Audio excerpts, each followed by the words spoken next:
اللهم صل على سيدنا محمد وأنزله المقعد المقرب عندك يوم القيامة.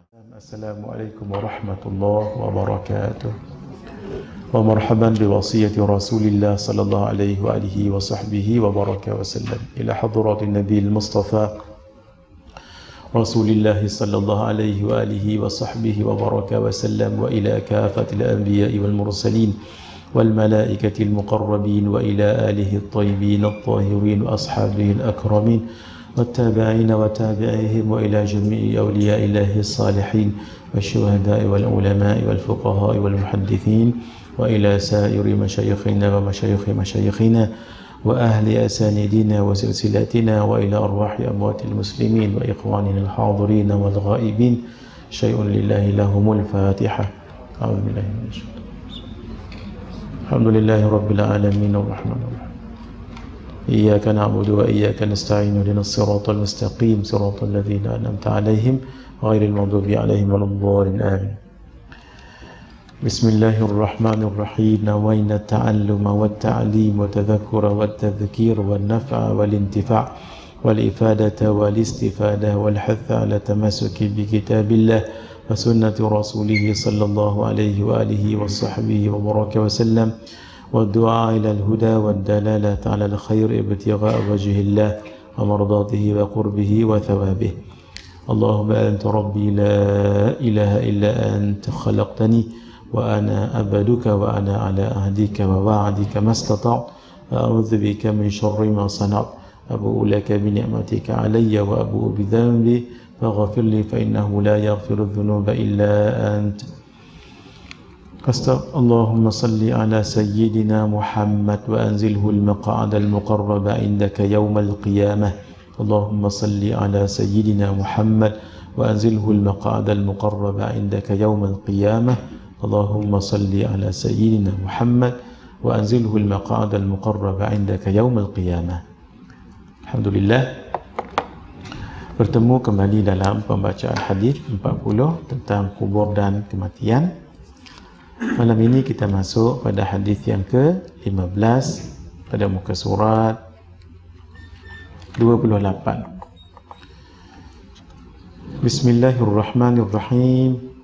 Daripada Sayyidina Abu Sa'id Al-Khudri radhiyallahu ta'ala anhu. Kubur beliau di Baqi' dekat dengan kubur Sayyidina Sa'ad bin Mu'adz, ketua kepada orang Ansar.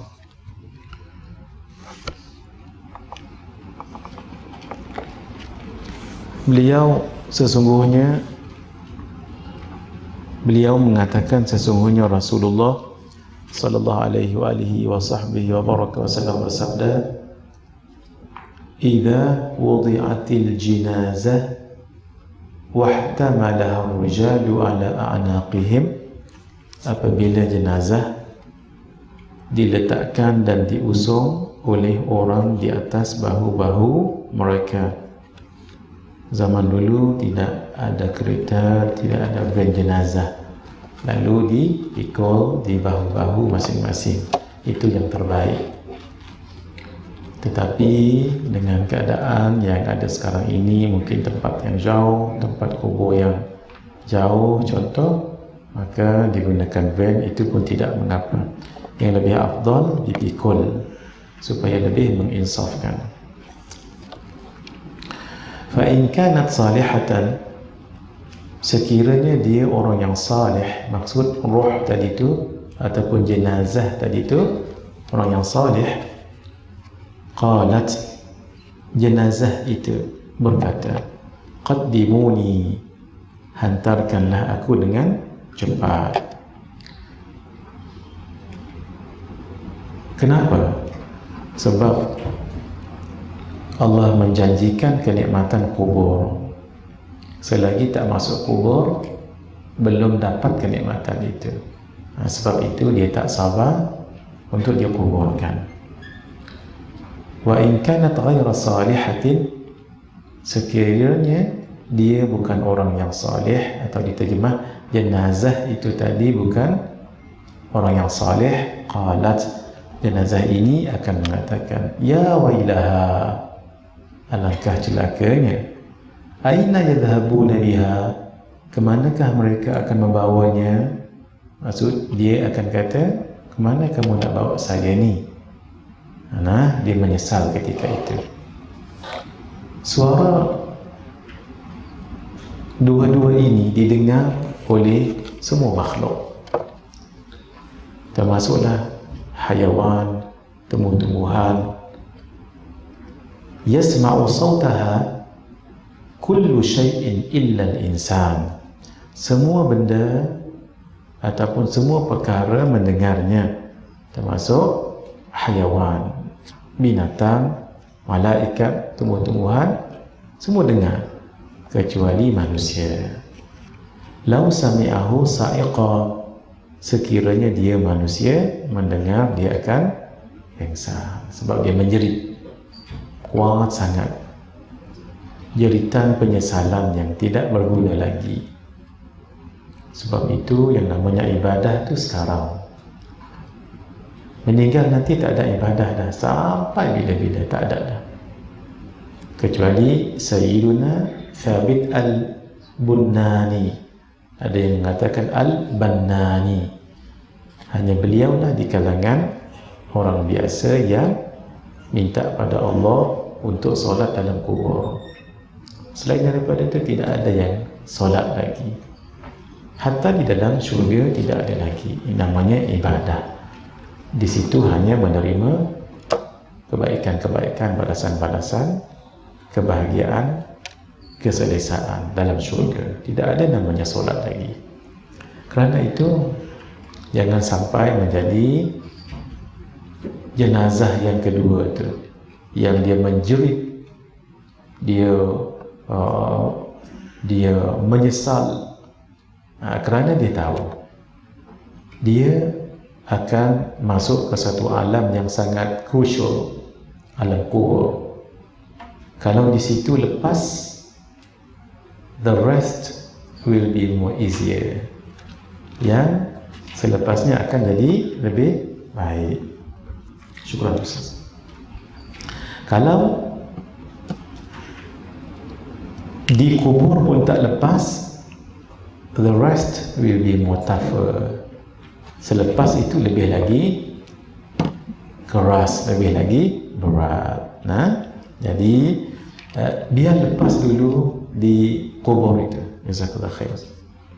Kalau tak lepas, maka sakit dan sangat menyusahkan. Nah, sebab itu orang-orang yang soleh, beramal di dunia ini, ditanya orang, tuan tak letih ke? Nanti dia kata rehatnya dekat kubur. Kalau masuk kubur tak solat dah, tak mengajar dah macam ni, tak belajar lah, datang susah-susah jauh-jauh, nah jim, datang ke Shah Alam ni, Masya Allah ya, malam-malam pun jim, malam-malam pun jim, heran saya tengok. Tapi nak buat macam mana, memang itulah Selangor. Maksudnya Shah Alam maksud saya lah, walaupun keluar awal dah tadi.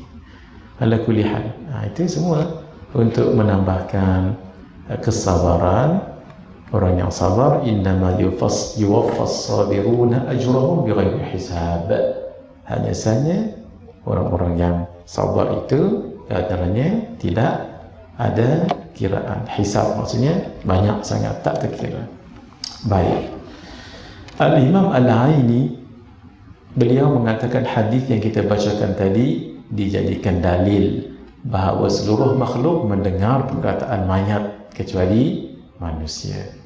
Sebab itu jarang kita tengok binatang ada di kubur, sebab mereka mendengar jeritan pekikan di kubur itu. Di dalam kitab Tanbih Al-Mughtarri karangan Al-Syekh Abdul Wahhab Asy-Sya'rani, beliau menukilkan apa yang disebutkan oleh Al-Imam Al-Hasanul Basri.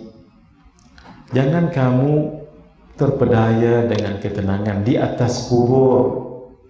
Mungkin orang yang dalam kubur itu sedang tersiksa dan sedang huru-hara, walaupun 6 feet under the ground, tapi dalam itu sangat besar dan sangat luas alamnya.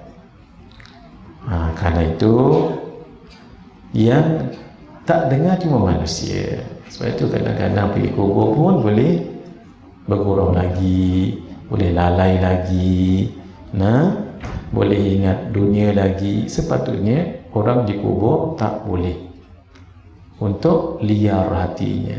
Pergi kuburlah, yang Nabi katakan supaya hati kita ingat ada kematian. Gitulah. Sebab itu ketika talqin mayat, yang paling sunnah sekali, yang duduk hanyalah beberapa orang saja, iaitu imam ataupun orang yang mentalqinkan mayat, dan mungkin ahli keluarga yang dekat-dekat, yang dah tua, tidak mengapa duduk. Tuan-tuan, puan-puan, jangan duduk. Sunnahnya berdiri. Sebab kubur bukan tempat untuk berlama-lama, supaya kita rasa gerun, bukan takut hantu, bukan, tapi gerun untuk menghadapi saat itu. Lalu dengan kesedaran gerun tadi itu, kita berbuat amal. Kalau kita rasa dah selesa sangat, jadi macam tak ada yang nak ditakutkan, maka kuranglah manfaatnya menziarahi kubur. Sebab Nabi sudah sebut, kuntu nahaitukum an ziyaratil qubur, dulu saya melarang kamu daripada menziarahi kubur. Fazuruha, sekarang silakan. Fa innahu yudzakirukum bil maut, kerana dengan menziarahi kubur boleh mengingatkan akan kematian. Kafa bil mauti dzikra, cukuplah dengan ingat kematian satu peringatan yang baik untuk kamu.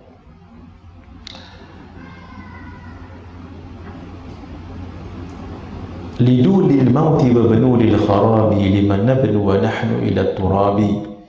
Kematian, kehidupan untuk kematian. Kenapa kita membina yang nantinya akan runtuh? Itulah namanya kematian. Likulli atin qarib, likulli atin qarib, setiap yang nama yang mendatang itu dekat. Itulah dia kematian. Daripada Sayyidina Abu Hurairah radhiyallahu ta'ala anhu, daripada Nabi sallallahu alaihi wasallam bersabda, asri'u bil jenazah, percepatkanlah dalam mengusung jenazah. Fa in taku salihatan fa khairun tuqaddimunaha ilaihi, jika dia seorang yang salih, maka itu adalah kebaikan yang kamu cepatkan untuk dia mendapat kebaikan, balasan, kebahagiaan, ketenangan, curahan nikmat dalam kubur. Wa in yaku siwa dalik, jika dia seorang yang bukan salih, fasyarrun, maka itu adalah keburukan. Tada'unahu an riqabikum, yang segera diletakkan di bahu-bahu kamu. Kenapa nak pikul lagi keburukan tu? Biar lepas saja tanggungjawab memikul keburukan itu. Maksudnya, jadi kalau kita laju, maksud kita cepatkan biar dia menikmati kenikmatan dalam kubur. Kalau dia bukan orang yang baik, kenapa nak pikul sesuatu yang tidak baik? Biar dia pergi di dalam kubur dengan nasibnya. Pernah malaikat Jibril memberi nasihat kepada Rasulullah sallallahu alaihi wasallam, ya Muhammad, ish ma syi'ta fa innaka mayyitun. Wahai Muhammad, hiduplah semahu kamu, sesungguhnya kamu akan mati. Tidak ada orang yang hidup selama-lamanya. Ada seorang tabi'in yang bernama Sayyiduna Fudail bin Iyad. Beliau dulu seorang perompak. Kalau di kawasan Baghdad itu, Iraq itu, kafilah-kafilah sangat tahu yang namanya Fudail bin Iyad. Jangan lalu kawasan itu. Sebab itu ada Fudail. Fudail ini dia kuat. Dia boleh lawan 10 orang. Kekuatan Fudail ini sangat ditakuti orang. Beliau ini akhirnya kembali kepada Allah Azza wa Jalla, bertaubat, dan taubatnya sangat bagus. Akhirnya beliau menjadi seorang yang memberi peringatan kepada orang lain pula. dalam kitab-kitab tasawuf jarang kita tidak jumpa figure ini, Sayyiduna Fudail ibn Iyad. Beliau seorang yang wa'am, yang selalu memberi mau'izah, nasihat kepada orang lain, dan sangat membekas di hati. Sebab beliau bagi nasihat daripada hati. The thing comes from the heart will be coming into the heart. Yang ikhlas tu akan masuk ke ikhlas juga. Walaupun beliau dulu boleh tahan juga kisah hidupnya.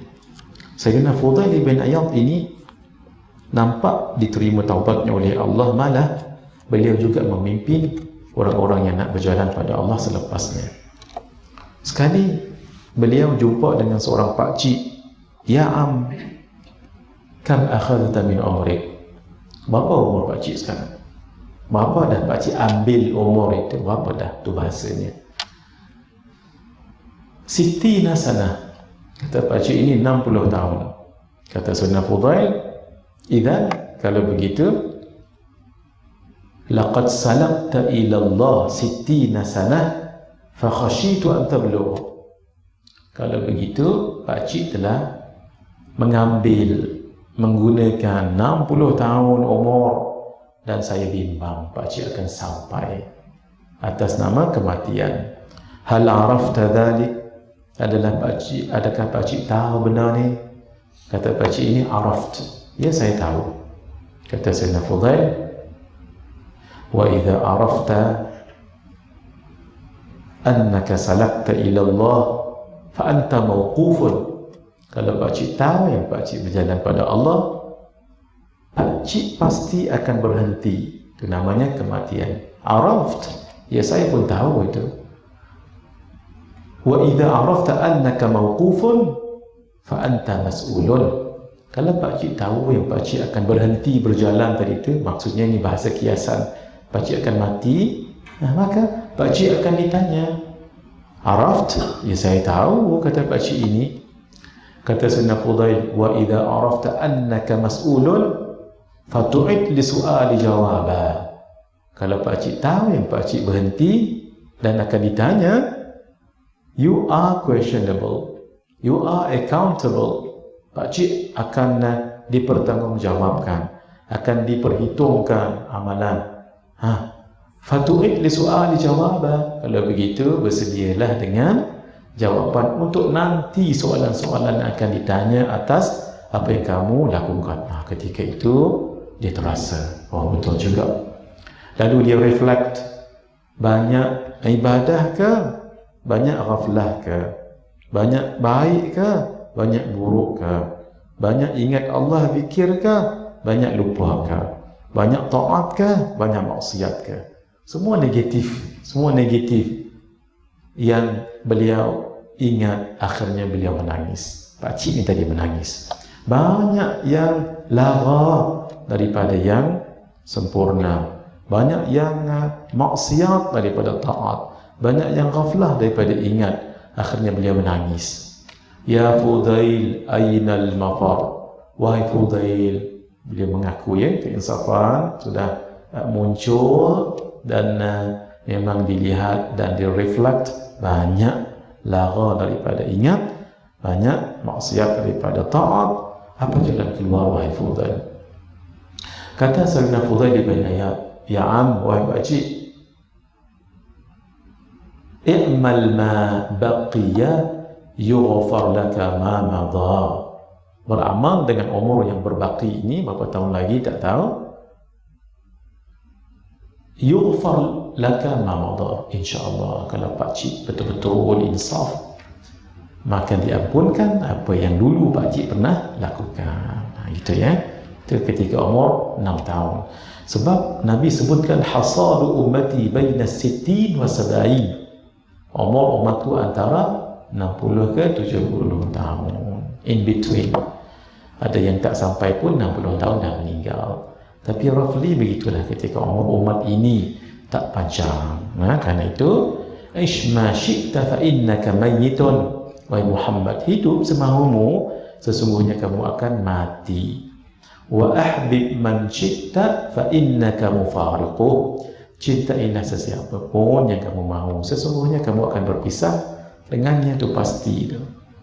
Seorang hidup, seorang apa bahasa cinta tu? Saya sanggup sehidup semati. Maksudnya apa? Seorang hidup, seorang mati. Nah, begitu. Seorang hidup, seorang mati. Walaupun dia ni sangat cinta dengan isterinya, pasti antara kedua tu mesti ada yang meninggal. Kerana itu tak ada yang terus hidup selama-lamanya. Tak ada. Fa innaka mufariquh, pasti kamu akan berpisah dengannya atas nama kematian. Wa'mal ma syi'ta fa innaka majziyun bih. Beramallah semahumu, sesungguhnya kamu akan dibalas dengan sebab amal itu tadi. Ada seorang ahli sufi, beliau daripada Iran, namanya Yahya ibni Mu'ad, terkenal orang ini, Ar-Razi. Kata beliau, ini kalam-kalam sufi ini menyegarkan hati nurani kita. Sebab orang-orang sufi ini mereka jaga hati, jauh daripada sifat sombong. Banding dengan orang-orang yang berilmu, kalau tak sungguh-sungguh ada sombong di situ. Sebab itu ilmu dengan tawaduk payah nak berjumpa. Kalau dia berilmu, payah nak tawaduk. Orang yang tawaduk memang selalunya tak berilmu, atau dia tawaduk. Tapi tidak semestinya. Tapi ketika bertemu dua ini, berilmu dengan tawaduk, tahan orang ini. Ini Masya Allah, ini orang yang boleh kita tuntut ilmu daripadanya. Sebab ilmu kalau tak sungguh-sungguh, dia boleh bawa kesombongan. Dia akan katakan dia yang pandai, orang lain tidak. Walhal siapa yang bagi ilmu itu kalau tidak Allah. Kerana itu ilmu dengan tawaduk payah nak jumpa. Bila seorang yang berilmu dia tawaduk, itu antara guru yang boleh kita belajar dengannya. Imam Syafi'i ketika beliau menuntut ratusan ilmu, guru beliau kecil lagi, Masya Allah, ya Muhammad, nama beliau Muhammad bin Idris, mada tash'ur, apa yang kamu rasa sekarang ni? Imam Syafi'i, beliau kata, ash'ur, saya rasa seperti seekor penyu yang merangkak di tepi pantai itu. It is just like a turtle crawling towards the sea. Crawling, slow. Maksudnya tawaduk.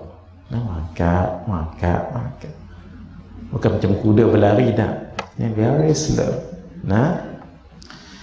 Ketika Imam Syafi'i menjadi seorang alim Quraisy, Nabi sebutkan inna Quraisyan yamla'u tibaqal ardi ilmuhu, nanti akan muncul seorang yang berbangsa Quraisy, ilmunya memenuhi dunia. Kata Imam Ahmad bin Hanbal, ini hadis ini merujuk pada guru saya Imam Syafi'i, alimnya Masya Allah Imam Syafi'i. Nanti ada kesempatan kita cerita. Imam Ahmad bin Hanbal hafaz sejuta hadis.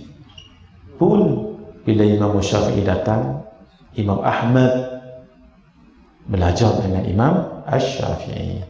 Ketika Imam Syafi'i dah dapat position seorang yang alim, yang disebut alim Quraisy ni, orang tanya soalan yang sama dulu ketika beliau masih kecil. Tapi ketika itu orang tanya, ya Aba Abdillah, kunyah. Dulu Muhammad, sebab belum kahwin. Orang Arab suka sebut dengan kunyah, panggilan. Ya Aba Abdillah, wahai bapa Abdillah. Merujuk pada Imam Syafi'i. Mada tash'ur, apa yang kamu rasa sekarang? Sama juga soalan yang macam dulu. Apa kata beliau? The turtle is still crawling. Penyu dulu tu masih merangkak. Masya Allah. Kalau kita, penyu yang dulu tu dah jadi raja. Kalau kita kan, ni tawaduk, Man tawadda'a lillah rafa'ahu Allah. Siapa yang tawaduk kerana Allah, diangkat oleh Allah. Kata Yahya ibn Mu'ad Ar-Razi, tuba liman taraka dunya qabla an tatrukahu. Beruntung orang yang meninggalkan dunia sebelum dunia meninggalkannya. Dunia di sini maksudnya harta. Nah, untung dia tinggalkan harta, maksud dia gunakan harta ini ke jalan kebaikan sebelum nanti habis hartanya, dia tidak memiliki lagi harta itu. Wa bana qabrahu qabla an yadkhulahu. Untung orang yang membina kuburnya sebelum dia memasukinya. Bukan buat kubur kat rumah, buat lubang 6 kaki bawah tanah. Tak. Maksudnya bersedia untuk meninggal. Tapi memang ada juga para alim ulama yang salah satu cara untuk mentarbiah dirinya, dibuatnya kubur dalam rumah. Memang ada. Nah, ada sebagian ulama-ulama di Turki, tak silap saya, ada gambarnya. Setiap hari beliau akan pergi ke kubur yang memang digali untuk beliau sendiri dan baca Quran dekat situ. Ditanya, kenapa ni? Ini preparing for the day of my death. Nanti ini satu persiapan untuk hari kematian saya. Gitu Tuan-tuan tak payah nak gali kubur. Cukup dengan amal. Wa arda rabbahu qabla an yalqah. Dia reda dengan Tuhannya sebelum dia menemuinya. Maksud sebelum dipanggil Allah menghadapnya, dia reda. Itu untungnya. Baik. Ada juga seorang yang mempunyai nasihat yang baik, iaitu Ibrahim bin Adham rahimahullah rahmatan wasi'ah. Annahu qila lahu, sesungguhnya ditanyakan padanya, pada Ibrahim bin Adham, bima wajadta zuhud, dengan apakah kamu boleh mendapati zuhud? Zuhud ini pekerjaan hati, bukan pekerjaan amalan, bukan apa yang ada di luaran. Mungkin orang itu pekerjaannya biasa je. Mungkin dia peniaga, mungkin dia running the business, tapi hatinya zuhud. Pakaian, mungkin pakaian dia paling branded, dia yang paling kaya di kawasan itu, tapi hatinya zuhud. Jadi zuhud ni pekerjaan hati, bukan pakaian, bukan amalan. Tapi terkadang diketahui orang itu orang yang zahid, zuhud dengan melihat pakaiannya, tapi not necessarily, tak semestinya. Sebab itu Imam Abu Hanifah An-Nu'man, beliau seorang yang kaya sebab beliau berniaga kain, mewarisi perniagaan kain ayahnya. Siapa tidak kenal dengan Imam Abu Hanifah, Imam Hanafi? Solat malamnya itu 300 rakaat setiap malam. Beliaulah yang masyhur disebut dalam riwayat orang yang 40 tahun solat subuh dengan wuduk solat isya. Wuduk solat isya boleh tahan sampai subuh. Maksudnya apa? Maksudnya tak tidur. Kalau tidur pun tidur dalam keadaan tamkin, duduk di sini. Tapi kalau duduk macam ni, bismikallahumma, itu tak ada apa. Maksudnya tak tidur malam. Kalau tidur malam pun tidur duduk gitu. 40 tahun. Dikatakan, diriwayatkan solat subuh dengan wuduk solat isya. Kita lepas isya tak ada napa, habis. Masya Allah ya. Ini zuhud, pekerjaan hati. Sama juga dengan tawakal. Tawakal itu pekerjaan hati. Bukan bermaksud bila anak bertawakal lalu tak cari obat ketika sakit, lalu tak cari nasi dan lauk air ketika lapar. Tak. Tawakal itu hati. Tetap amal diteruskan. Sebab itu ulama katakan al-a'ma al-jawarihu ta'mal wal qulubu tatawakkal. Amal ini, jawal badan ini, amal anggota badan itu beramal, berusaha melakukan sesuatu. Wal qulubu tatawakkal, hati yang bertawakal. Tetap jangan tinggalkan usaha. Tetap juga bekerja, mencari rezeki dan sebagainya. Baik. Macam mana kamu dapat zuhud ini? Qala, beliau menjawabkan, bi thalathati asya, dengan 3 perkara. Ra'aitul qabra muhisha wa laysa ma'i mu'nisun. Aku melihat kubur meresahkan, sedangkan tidak ada yang boleh mententeramkan diriku. Kalau tahu begitu, buat persiapan. Wa ra'aitu tariqan tawila wa laysa ma'i zad. Aku melihat jalan panjang. Itu bahasa kiasan. Maksudnya nak menuju kepada akhirat itu panjang dengan mihnah dan tribulasi dalam kehidupan ini. Walaysa ma'izat, dan sedangkan aku tidak ada bekalan. Tak ada bekalan, siapkan bekalan. Kan kita nak musafir balik cuti panjang ni, tuan-tuan tak balik ke? Heran juga ya, orang lain dah balik dan masih lagi datang sini. Kan cuti panjang ni sampai hari Selasa kan, Mak Ajah? Kenapa tak balik? Masya Allah, hebat ya. Rupanya orang Shah Alam nak balik ke mana? Itu nak sebab cuti panjang ni. Wa ra'aitul jabbara qadhiya wa laysa li hujjah, dan aku melihat Allah Al-Jabbar sebagai yang akan memutuskan, sedangkan tidak ada bagiku hujjah. Kena supaya kita jadi orang yang diusung. Mudah-mudahan kita juga dalam ketika diusung tu, dalam kerana tu, kalau boleh kita yang bak kat depan cepat sikit. Gitu jangan cepat sangat, sebab dia takut dengan apa yang akan dihadapi nanti. Mari kita lihat hadis yang ke-16 pada muka surat 29. Doa Nabi untuk mendapat husnul khatimah. Ya Allah, kalau kita ikutlah Nabi dengan maqam yang sebegitu tinggi, Habibullah, tak payah doa, tak apa. Tak payah doa, tak apa. Tapi Nabi nak bagi tahu kepada umat, kena doa. Daripada Sayyidina Anas bin Malik radhiyallahu ta'ala anhu berkata, kana maqami baina katifain nabiyyi sallallahu alaihi wa sallam hatta qubida. Kedudukanku adalah antara 2 bahu Nabi sehinggalah baginda wafat. Maksudnya dekat sangat.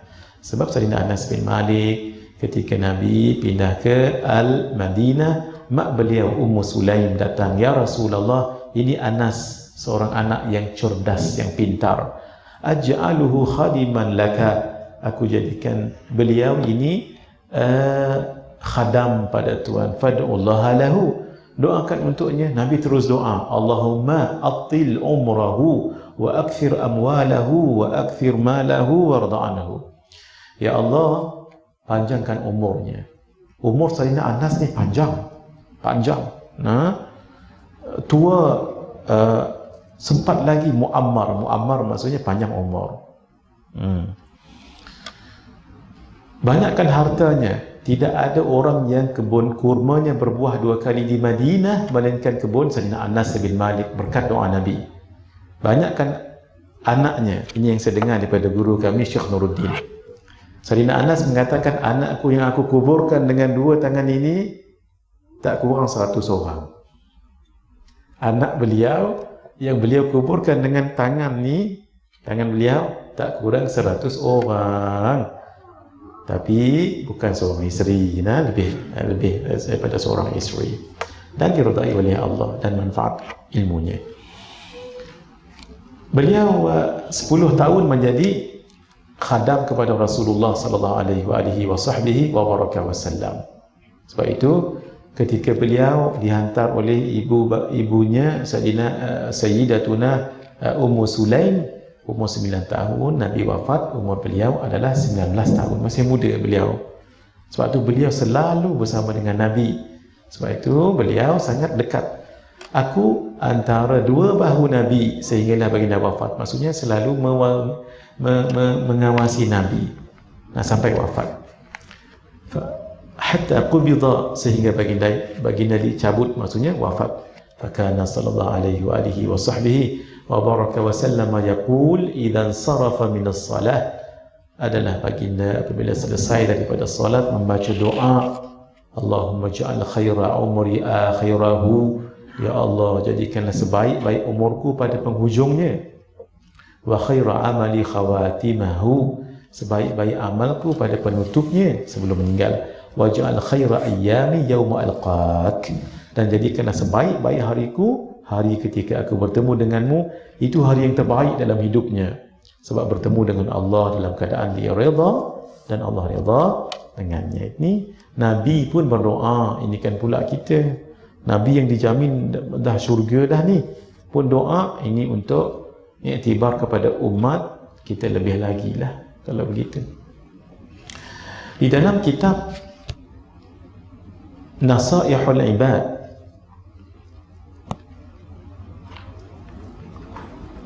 kitab Nasaihul Ibad karangan Syekh Muhammad Nawawi ibn Umar al-Bintani, alimnya beliau dipanggil dengan An-Nawawi Thani, Imam Nawawi Al-Thani. Kubur beliau di Ma'la, antara jenazah yang tak reput. Kubur beliau di Ma'la. Ajib beliau. Beliau tulis dalam kitab Nasaihul Ibad amalan untuk kita bermuadhabah selalu membaca 3 doa ini untuk husnul khatimah. Tak ada dalam kitab nah, ni syarah ni tak ada dalam kitab. Pertama, Allahumma akrim hadhihi al-ummata al-muhammadiyah bijamili awaidika fid darain ikraman liman ja'altaha min ummatihi. Ya Allah, muliakan umat Nabi Muhammad sallallahu alaihi wasallam dengan keindahan orang yang kembali kepadamu dalam 2 negeri, dunia dan akhirat, sebagai kemuliaan kepada orang yang telah engkau janjikan, jadikan daripada umat baginda. Baca doa ni supaya kita mendapat husnul khatimah. Itu satu. Sempat tak ada gambar ni? Sempat tak sempat?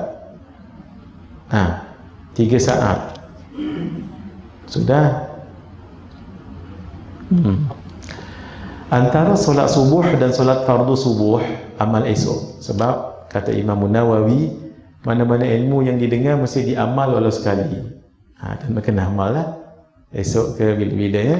Allahumma ghafir li ummati sayyidina Muhammad, Allahumma arham ummata sayyidina Muhammad, Allahumma sur ummata sayyidina Muhammad, Allahumma jbur ummata sayyidina Muhammad, Allahumma aslih ummata sayyidina Muhammad, Allahumma afi ummata sayyidina Muhammad, Allahumma ihfaz ummata sayyidina Muhammad, Allahumma arham ummata sayyidina Muhammad rahmatan 'ammah ya rabbal alamin. Allahumma ighfir li ummati sayyidina Muhammad maghfiratan 'ammah ya rabbal alamin. Allahumma farrij 'an ummati sayyidina Muhammad farajan 'ajila ya rabbal alamin. Ya Allah, ampunkan umat penghulu kami Nabi Muhammad sallallahu alaihi wasallam. Dia intinya begini, ya Allah, ampunkanlah, rahmatilah, tutupkanlah kekurangan, tampalkanlah kekurangan, jagalah, rahmatilah penghulu kami dengan rahmat yang sempurna, ampunkanlah, bukakanlah jalan penyelesaian kepada umat Nabi Muhammad sallallahu alaihi wasallam. Itu inti dia. Ini doa ni semua untuk umat. Umat tu dalam skala scale yang besar, sebab umat tu kan besar, bukan untuk seorang-seorang je. Ini mengajar kita satu sifat namanya togetherness, kebersamaan. Itu juga hikmah kita puasa ni, supaya kita ingat kesusahan orang lain. Sehingga kalau kita pakai minyak wangi dan berus gigi selepas zuhur, hukumnya makruh. Itu namanya tarafuh ataupun tana'um, merasa nikmat-nikmat. Sebab kita nak rasa macam mana orang yang susah, tak makan, tak minum, even tak ada perfume, tak ada apa untuk bersedap-sedap wangi-wangi di badannya. Sebab itu selepas zuhur makruh kalau berwangi-wangian, kalau gosok gigi. Dalam mazhab kita ni pendapat muktamad dalam mazhab Asy-Syafi'i. Kenapa tadi? Nak rasa bagaimana susahnya orang lain. Doa ini mengajar kita untuk bersama, perasaan kebersamaan dengan orang lain. Semua kita minta untuk umat. Amalan yang ketiga dalam kitab Nasaihul Ibad untuk diberikan husnul khatimah, Doanya ya Rabba kulli syai'in biqudratika ala kulli syai'. Wahai Tuhan kepada segala sesuatu, dengan kekuasaanmu atas segala sesuatu, yaghfirli kulla syai', ampunkanlah diriku pada segala sesuatu, wala tas'alni an kulli syai', janganlah engkau bertanya padaku tentang segala sesuatu, wala tuhasibni fi kulli syai', janganlah engkau hisabkan diriku dalam segala sesuatu. Ini sebenarnya minta ni, bukan nak melarang. Siapa kita nak larang Allah, tapi kita minta, ya Allah, dengan kerahimanmu, janganlah aku ini ditanya every single. Begitu. Itu sebenarnya suatu pengharapan, bukan nak memaksa Allah, tidak. Wa a'tini kulla syai', berikanlah kepadaku segala sesuatu. Ada tambahan daripada ulama. Ini yang sudah Nabi baca, doa yang Nabi baca tadi itu. Yang ini cuma saya letakkan dalam bentuk doa tanpa ada nas hadis. Nas hadis boleh rujuk pada kitab kita. Baik. Itu satu. Yang kedua, yang biasa kita amalkan, Allahumma khtim lana bihusnil khatimah wa la takhtim alaina bisu'il khatimah. Jangan terbalik, Allahumma khtim lana bisu'il khatimah wa la takhtim alaina bihusnil khatimah. Makmum di belakang jangan amin. Makmum di belakang jangan amin. Amin maksudnya apa? Perkenankanlah habis minta benda yang salah. Walaupun tak berdosa, sebab itu tergelincir lidah, tapi betulkan selepas itu, betulkan. Ini penting. Doa ini umum ni. Ya Allah, akhirkanlah hidupku dengan husnul khatimah. Apapun cara husnul khatimah itu kembali pada Allah. Mungkin meninggal ketika mengajar, ketika belajar, ketika solat, ketika sujud, ketika beri makan kucing. Beri makan kucing kan baik tu. Ketika mengusap rambut anak-anak yatim, meninggal haji itu. Ketika baca Quran, terpulang. Yang penting kita minta Allah untuk husnul khatimah. Kadang-kadang bila dia spesifik, dia menjadi salah adab pada Allah. Kadang-kadang, ya Allah, matikan saya pada bulan Ramadan, hari Jumaat, saf yang pertama, sebelah kanan, ketika saya pakai serban berwarna hitam. Dan ya Allah, macam kita pula mengatur untuk Allah.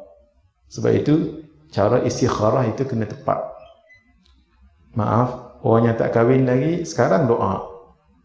Sekarang doa supaya Allah bagikan jodoh yang terbaik. Jangan, maaf, ini dari segi kesufian. Ada dua orang calon, baru kita istikharah, ya Allah, kurniakanlah saya yang terbaik antara A dengan B. C tak mau, antara A dengan B saja. Seolah-olah kita nak confine itu hanya A dengan B. Siapa tahu Allah bagi kita C dengan D. Tapi kita minta istikharah kan antara A dengan B. Seolah-olah, ya Allah, hak ni saja, jangan lain daripada ni, hak ni saja.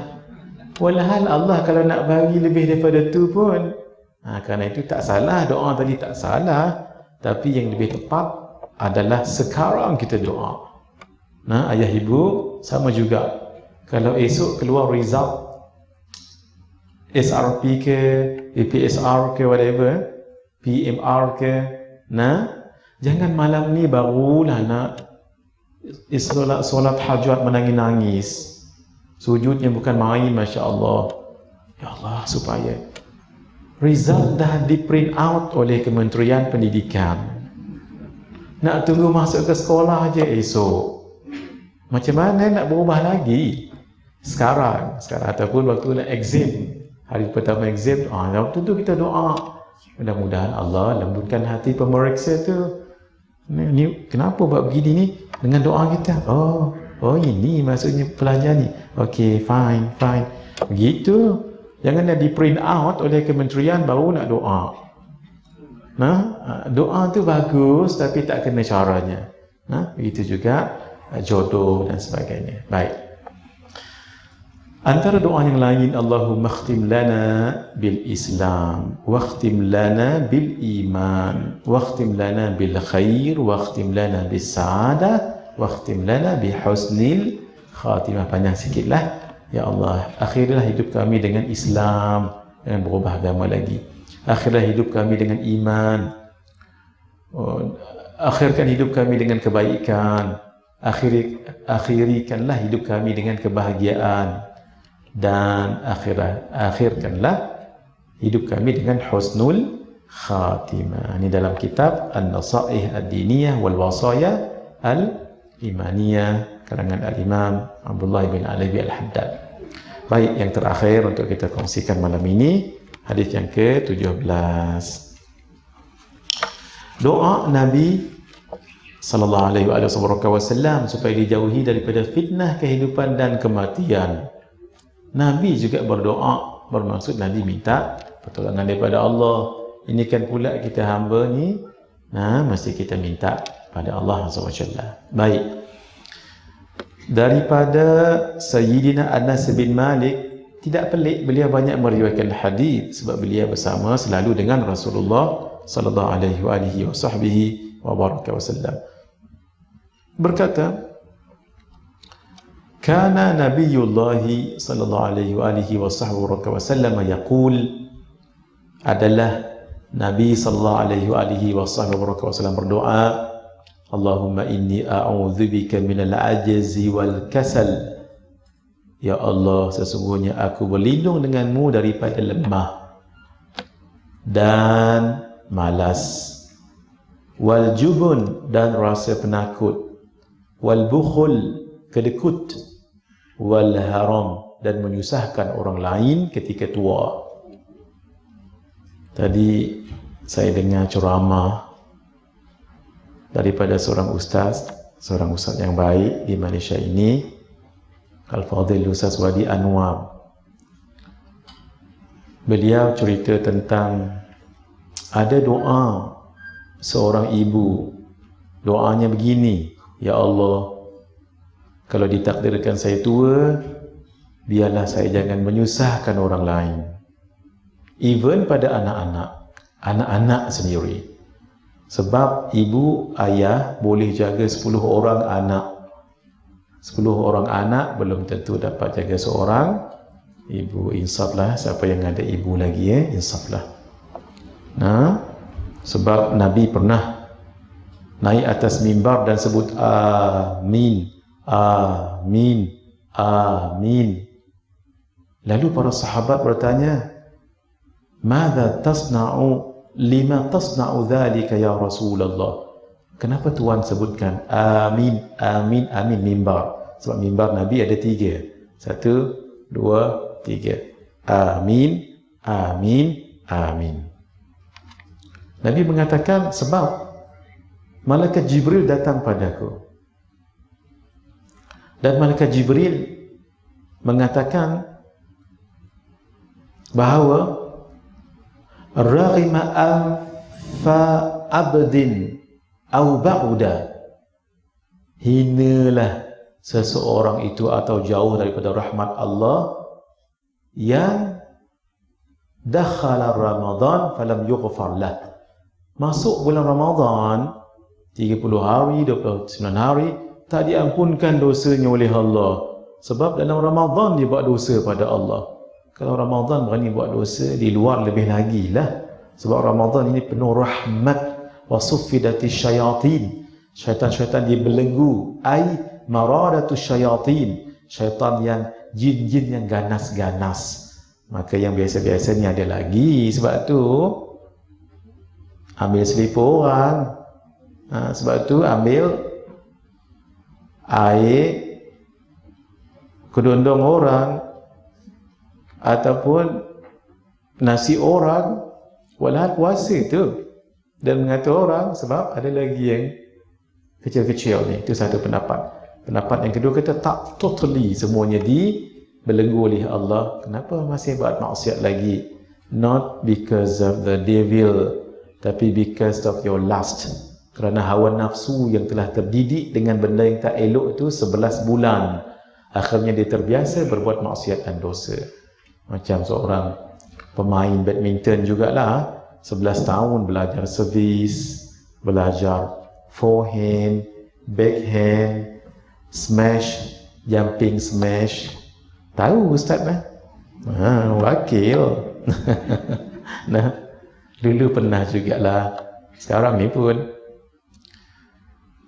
dah terbiasa. Lalu coachnya kata, saya berhenti dulu sebulan, kamu buatlah training sendiri. Memang boleh, sebab memang dah training 11 bulan. Sama dengan nafsu. Nafsu ada dalam diri. Iblis, syaitan, jin dekat luar. Ini ditamthilkan seperti anjing yang lapar. Nafsu kalau tidak terdidik, dan masih lagi nafsu paling bawah, namanya nafsu ammarah ataupun nafsu lawamah, ini masih tak elok lagi. Nafsu ini masih lagi seperti makanan. Kalau ada makanan di sini, sudah pasti anjing yang lapar boleh masuk. Sebab itu tutup dia. Macam mana nak tutup? Tutupnya jangan ditutup hati, bersihkan nafsu tu. Jangan jadi nafsu ammarah, jangan jadi nafsu lawamah. Naikkan dia supaya jadi menjadi nafsu mulhamah, mutmainnah, radiyah, mardiyah, dan nak habis ni 11.45 ni kamilah. Setiap satunya ada ciri-cirinya. Jadikan, maka selamatlah orang itu. Baik. Bukhul, itu yang saya cerita tadi. Seorang ibu berdoa, ya Allah, kalau saya panjang umur lah, janganlah saya menyusahkan orang lain, even anak-anak. Siapa yang sanggup ketika ibu waktu tu dah tak kuat lagi, maaf ya, makan kena bantuan orang, even tak pergi ke bilik air dah di atas katil tu lah, qada hajat di situ. Siapa yang sanggup tu? Belum tentu anak yang 10 orang tu sanggup. Kadang-kadang mungkin 3 bulan je, lagi dipas dengan abangnya pula. Abangnya pula kata gini-gini, dah bergaduh sama sendiri. Itu realiti tu kan Maja, realiti tu. Jadi kita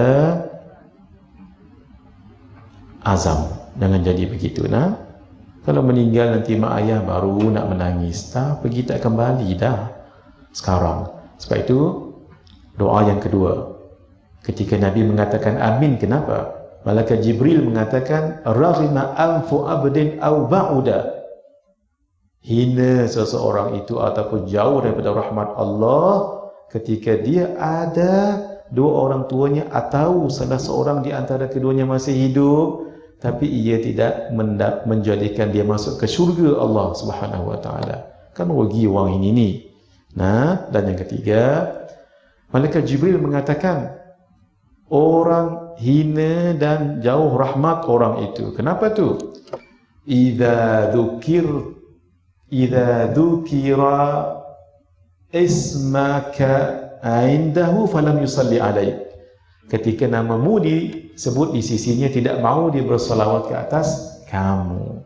Jadi kita bila dengar nama Nabi Muhammad terus sallallahu alaihi wa alihi wa sahbihi wa baraka wa sallam.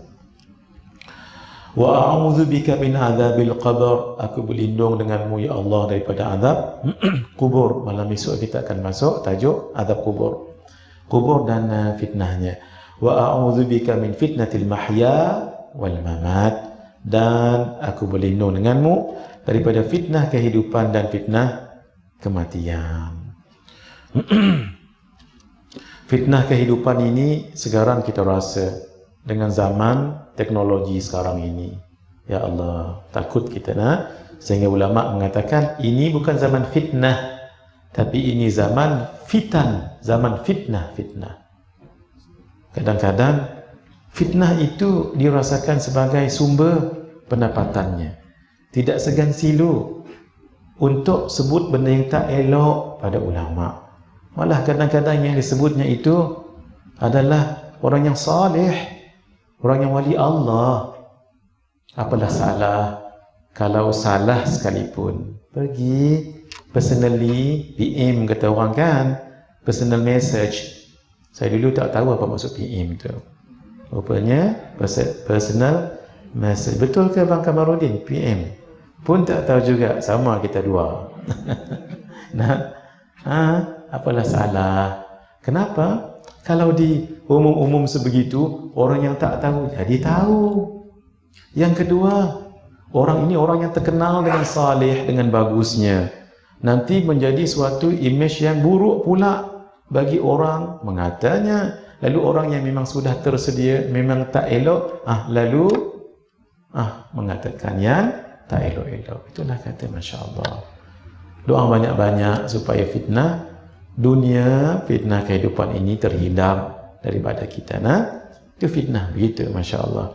Karena itu minta doa ini, dan jangan tinggal selepas setiap kali solat fardu baik, sunat baik, rawatib, nawafil. Wa a'udzubika min fitnatil mahya wal mamat, wa a'udzubika min fitnatil masihid dajjal, ya muqallibal qulub thabbit qalbi ala dinika wa ala ta'atik. Itu jangan ditinggal setiap kali lepas solat. Siapa yang jadi imam tolong diingat, doa cuma setakat itu sahaja, sebab tidak panjang-panjang. Sebab di belakang itu ramai orang-orang yang mungkin tua, ataupun orang yang ada anak-anak, ataupun orang yang sudah berumur.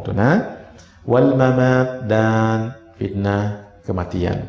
Selepas meninggal timbul lagi fitnah yang bukan-bukan. Itulah kehidupan kita ini, Masya Allah, dalam keadaan zaman fitan, zaman yang penuh dengan fitnah-fitnah ini. Kita minta pada Allah supaya dijaga oleh Allah Subhanahu wa Ta'ala. Sebelum kita tutupkan majlis malam ini, ada satu nak diumumkan, kuliah subuh dan daurah kitab Bahjah Mardiyah bersama Al-Fadhil, guru mulia kita, Ustaz Wan Junaidi bin Wan Ja'far, seorang ulama muda di Terengganu. Alim beliau, Masya Allah. Saya personally pernah jumpa beliau. Alhamdulillah ya. Beliau salah seorang ulama muda yang terkenal di Malaysia, especially di Terengganu sekarang ya. Mengajar fiqah, mengajar tauhid dan mengajar tasawuf. Inilah ilmu. Kalau kuasai 3 ilmu ini, insya Allah boleh menjadikan seorang itu ulama yang benar. Sebab 3 ilmu ini memang pasak 3 ilmu ini. Kalau dia alim tauhid, dia lebih mantap kerana ada tasawuf. Bila dia alim fiqah, itu akan terpagari amalannya kerana tasawuf. 3 ini kalau ada pada seseorang itu, pegang ulama ini elok-elok. Pada 17 April Ahad ini, bukan esok, saya ingat esok tadi, 17 April Ahad ini jam 6.30 pagi. Masya Allah, semangatnya awal pagi ini hingga 10 pagi. Tak lama mana, ambil peluang. Sebab beliau bukan selalu datang dekat sini. Di Dewan Solat Utama Masjid Sultan Salahuddin Abdul Aziz Shah ini, Dewan Utama di atas kata. Yang penting masjid ini bukan masjid lain. Beliau yang datang daripada Terengganu, bukan tuan-tuan pergi Terengganu. Sepatutnya al-ilmu yu'ta wa la ya'ti. Ketika Imam Malik, ketika itu ada seorang khalifah minta Imam Malik mengajar di istana ketika itu. Istana khalifah. Lalu kata Imam Malik, al-ilmu yu'ta wa la ya'ti. Ilmu itu didatangi, bukan ilmu yang datang. Maksudnya, contohnya, saya sepatutnya mula malam esok pergi rumah saya dekat PJ. Jauh tu. Itu tadi bila Mak Ajah sebut jauh, tak mengapa, kami datang. Tak mengapa. Sama juga ini tadi. Cuma ulama yang kita sebutkan tadi mungkin ada prinsip yang tertentu, tapi tak salah kita hadir ke istana, kita hadir ke pejabat. Sebab kalau mereka nak hadir ke rumah kita kan jam lagi, banyak lagi kerja. So bila kita datang ke situ, semua dah free waktu tu, cantik, khair, silakan, tak mengapa. Walaupun kaedah tadi al-ilmu yu'ta wa la ya'ti, ilmu itu didatangi. Kita datang belajar, bukan ilmu yang datang untuk kita belajar dengannya. Tapi dalam keadaan tertentu tidak mengapa. Itu ya. Kita ulang balik. Kuliah subuh dan daurah kitab Bahjah Mardiyah bersama Al-Fadil Ustaz Wan Junaidi bin Wan Ja'far pada hari Ahad ini 17 April jam 6.30 pagi sehingga 11 pagi di Dewan Solat Utama. Ambil peluang, beliau bukan selalu datang kat sini dan masanya pun agak exhausted, agak banyak, jadi datanglah mengaji ilmu daripada guru-guru yang benar, orang-orang yang baik. Jangan sebarang menuntut ilmu ni, jangan sebarang. Tu pesan saya. Maaf, di dunia masa sekarang ini dekat YouTube, Facebook, WhatsApp, Alhamdulillah banyak yang boleh kita manfaat, tapi jaga-jaga, sebab kadang-kadang itulah atas nama agama tapi lain perbicaraannya. Dia kena ahli. Nak tahu bagaimana orang itu, kena ada dua pengetahuan. Satu, siapa gurunya dan apa yang dia baca. Tapi jangan tanya depan-depan, Tok Syekh, saya ada soalan, silakan. Siapa guru Tuan Syekh dan kitab apa yang Tuan Syekh baca? Apa? Tak main dah tanya ni. Janganlah lagu tu. Buatlah research sedikit, tanya-tanya dengan siapa-siapa. Pastikan dua ini. Siapa gurunya dan apa kitab yang dia baca. Kalau ilmu tu dituntut betul dengan jalannya talaqi, insya-Allah. La yu'khadul ilmu illa min afwahil ulama. Kata al-Imam Al-Syekh Al-Hafiz Abu Bakar Al-Baghdadi, seorang ulama hadis yang besar, la yu'khadul ilmu illa min afwahil ulama. Tidak diambil ilmu melainkan daripada mulut para ulama yang talaqi, yang muhaqqiq. Jangan sebarangan. Kata guru kami Syekh Ahmad Fahmi Zamzam Al-Banjari Al-Nadibi Al-Maliki, beliau menukilkan apa yang disebutkan oleh gurunya As-Sayyid Abul Hasan Ali An-Nadawi. Kata beliau, al-ilmu tajidunahu fi kulli syai' walakin barakatul ilmi tajidunaha fis salihin. Ilmu kamu boleh dapati daripada manapun, tetapi keberkatan ilmu itu akan kamu dapat daripada orang-orang yang salih. Di dalam kitab Ta'limul Muta'allim Tariqat Ta'allum, Al-Imam Az-Zarnuji sebut Imam Abu Hanifah 2 bulan istikharah untuk Allah tunjukkan guru beliau. Allah hadirkan Al-Imam Hammad ibn Sulaiman, 20 tahun beliau belajar dengannya. Masya Allah, tabarakallah ilmunya. Karena itu carilah guru yang benar. Mudah-mudahan kita juga mendapat ilmu yang benar, seperti orang yang pergi ke perigi.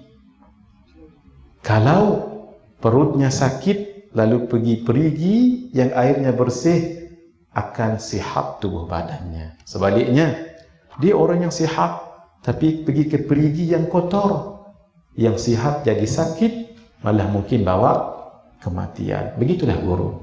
Guru yang benar seperti perigi yang airnya jernih tadi.